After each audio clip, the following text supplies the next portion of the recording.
My higher self. Hi, everybody. I just wanted to say hello today, and I wanted to talk to you a little bit about why we're doing these interviews. And I have my friend Rita here today, and she's going to shed some light on how she feels about things. But the reason that I'm doing all these interviews with regular people that are awake is because we're in the middle of breaking the matrix. And I think it's really important that we show that we all have a voice and that we all matter. And I think that this is going to really help everybody else feel like they can go ahead and speak their own truth. We don't have to do it in a nasty way. We don't have to pick on other people, but we are allowed to say what we really feel. And there's been a lot of propaganda that's been pushing us around for the last 2 years almost at this point. And we don't have to put up with that anymore. We can say how we actually feel and we can speak our own truth. So I'm going to introduce you to my friend Rita, and she's done a lot of different things and worn a lot of different hats. And right now she is homeschooling her grandchildren, which is wonderful. She has worked for the school, which she left that job on principles, I'm assuming. And Yep. she also is doing kitchen, pampered chef, right? You have a business. Yep. Yeah, and she's doing really well with that. So she's been able to manifest, changing her job and creating her own work. So anyway, today I would like to just talk to her about how she woke up and maybe ask, what was your defining moment? Do you remember a defining moment when you were waking up?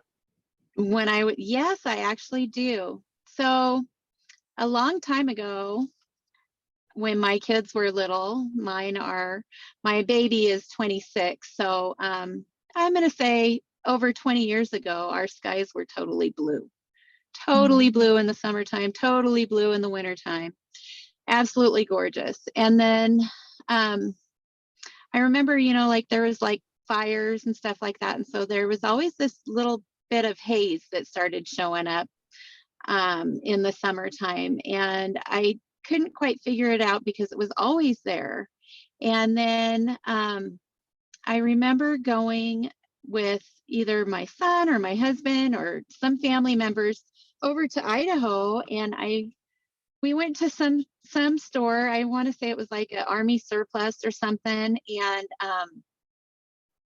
the guy had like a bunch of CDs sitting there, and it said on them, "What in the world are they spraying?" And I looked at him, and I looked at that, and I asked him a little bit about it, and he told me a little bit about it, what they're spraying in the air. And he said for me to go ahead and take one. I said, "No, thank you."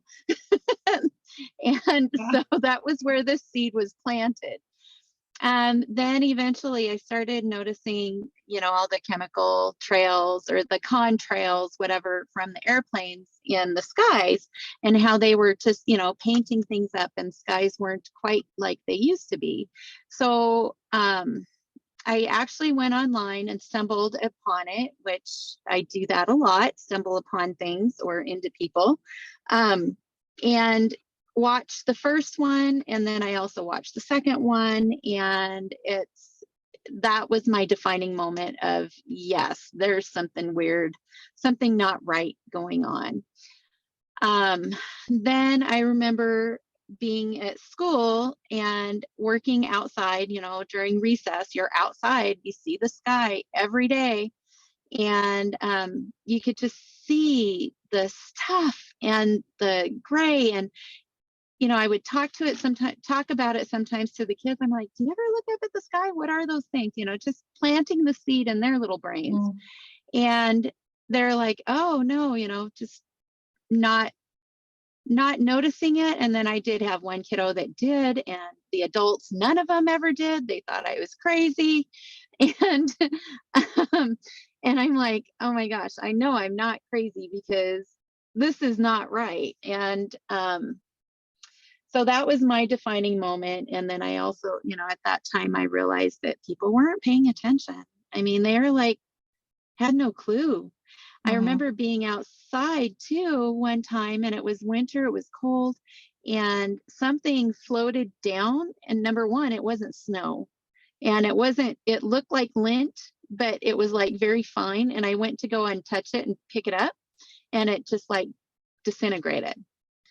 So Yeah. that was like, yeah, Morgellons or something is what it reminded me of. Like if you breathed it in, or I don't know, it wasn't good. No, But that's not good. yeah, that was my defining moment. And then it just kind of went from there. Mhm. So, where I know that you know a lot about what's gone on in the world, just these last, I mean, all of us have been digging down little rabbit holes and stuff. But what I wanted to ask you is, where do you think humanity is headed? Like, what do you think the next year is going to bring for humanity? The next year, I think, and this is just my own feeling, I think we are at a precipice. I don't know if that's actually the right word or not, No, it but is. okay. Yeah. It just is one that just came in. Yeah. That it's going to either go one way or the other. But in my feeling is that there's enough of us that are awake that we're going to push that snowball, and that snowball is huge right now, and it's like at the top of the hill. And that if we can get enough momentum to push it to the very tippy top and just give another little shove, it's going downhill fast. And people are going to wake up faster. I'm already noticing it at my house, where my husband's like, wow, did you hear about this? And I'm like, yeah. And um, that's really exciting. So I know if he's Yeah. waking up, others are too. It So seems like I would say 50% is awake at some degree right now. right. Yeah. Yeah, which is huge because for a while it was like 6% for Yeah. a long And there's time. that, yeah, there's that tipping point, I think, of what is it, like in 30% or something like that. Once you get Mhm. 30%, it's easy. And then it just Yeah, snowballs. I mean, it just will grow exponentially. So yeah, I think we're there.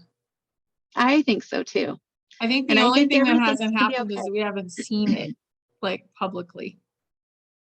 Not yet, but Yeah, it's getting there. It's clawing its way to the surface, I think. it's so what do you want to see for humanity after the dust settles? After the dust settles, well, I would like to see big pharma totally disappeared. Mhm. Actually, it's going to be gone. There's not going to be big pharma. Big pharma is going to be gone. COVID-19 and anything that is attached or related to it is going to be totally disappeared. It's not even going to be in our Mhm. vocabulary anymore. All the cabal, or the people in charge at the moment, will not even be here. They're not they're not going to be part of anything. So it's I, going to be good. it is going to be really good. I Hmm. don't even think we have an idea of how good it will be, even though we've Yeah. been probably researching it a lot. Like Yeah. nobody knows. So what do you want to be doing? Like what What do is I your, want? yeah, what do you want to be doing? Like next year, or like after the dust So settles? What do let's I want to say be after the dust settles. So let's say like 2023 or 2024, like once things are kind of out there, doing? what do you want to be working on? I want to be working on, I love to travel. So I would love to be able to, um, gosh, in my dream, it would be to take people and show them different cultures around the world without any worry of anything bad happening. Like there's certain places where you don't want to go right now, and Yeah, even like 10 years ago. So, I mean, the freedom to be able to go into the different places and show culture, and um, the different, Mhm. the different things. That's- And yeah. What do you think would be your favorite spot? Like, what is culturally, yeah, you want to? Probably like Egypt, and in those all constant war torn places, it would be really neat to go and see and be able to feel free and safe and experience the culture. Right. Well, and so much of our history has been hidden by all those wars that they created. So, Yeah. and Egypt is kind of, I would call it like the beginning of our current history. Like that's a place where you can go that, still exists in our current history, which history is going to change a lot. We're going to learn a lot of new stuff, but yeah, that's great. Yeah. Yeah. So tell me, what would you like to tell people, as far as how to feel or not be so worried, or, what do you have to impart? Well, if they're worried or if they're real fearful, which I know I had gotten to that point by reading and listening and waking up. And there's a point where it's like, okay, I know enough. I'm turning it off. So you turn it off and then you create your own world. And in my world, it's sunny and 70 and it rains at night. So Perfect. it is my own world. I live in it. It's mask free. It's, you come, be happy, and anybody's welcome in my world. So Beautiful. yeah. And it sounds crazy, but I'm going to tell you, last year at my last year of employment, it was really hard for me and really difficult to be watching everybody comply to what is being told, especially nobody's questioning anything. I mean, the people you would think would question don't question. So it was really difficult for me. I felt very alone. I think there was only like maybe 2 or 3 of us in there. And so my big joke, but it was in all actual seriousness, was my world is sunny and 70 and I'm just fine. Yeah. So Yep. yeah. Well, we create It's our what own got me through. reality. Yeah. Yeah. So you might as well create a good one. Exactly, right? Yeah. So yeah, basically turn off the news, walk away from the TV, turn off your social media. Just know that those things are affecting you. Come back and learn if you need to, or if you need to catch up on something, that's fine. But just prepare yourself mentally for anything that's bad that's gonna kind of come through and maybe hurt your vibrations. Yeah, definitely. You can always bounce back up as long as, Yeah. like, the more you do it, the more resilient you become at bouncing back. So, Yeah. And to be an observer instead of being a participant is huge. Yeah, that's huge. Really. Yeah. Awesome. Well, is there anything else you'd like to say? Tell us.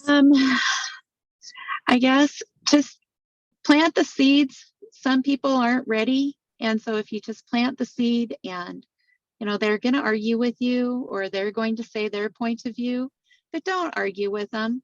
Just nod and smile and just plant the seed, because that's going to take hold. They're going to start questioning, especially now.